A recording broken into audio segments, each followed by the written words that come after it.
నేను చెబుతున్నాను కదా, నేను చెప్తున్నాను.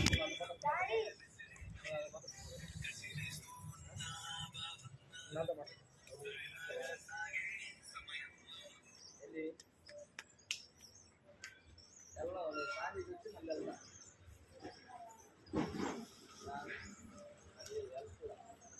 వెళ్తా స్నానం మన ఇంట్లో దుబ్బులు కన్న వేసుకుని వచ్చా, వాళ్ళ బాబాయ్ని తీసుకుని వెళ్తున్నా, ఎదురు వెళ్ళి మళ్ళీ వస్తా.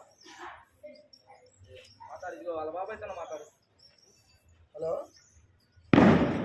అయ్యా చెప్పి వస్తామమ్మీ. బయట బాత్రూమ్ ఉందన్న, ఇంకో బాత్రూమ్ ఉంది బయట. ఆ బాత్రూమ్ స్నానం చేయాలని పైకి కూర్చుందా, నీకు అంత బాధపడితే పైకే కూర్చుందామని చెబుతున్నాను. నేను చాలా బతిలాడుతున్నాను, ఓపికతో బతిలాడుతున్నావు. మా 10 నిమిషాల గ్యాపేగా మమ్మీ, 10 నిమిషాల గ్యాపేగా, ఇప్పుడు 10 నిమిషాలు వచ్చేస్తా. సరే సరే అయితే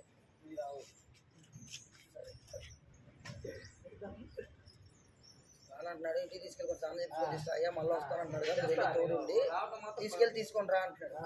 సరిపో ఇంట్లో రెడీ పడతారు ఇంట్లో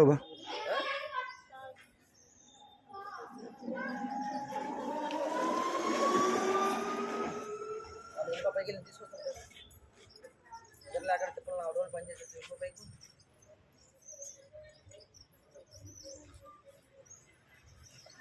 నా ఫోన్ కూడా ఇచ్చి పంపించాక, నా ఫోన్ కూడా ఇచ్చి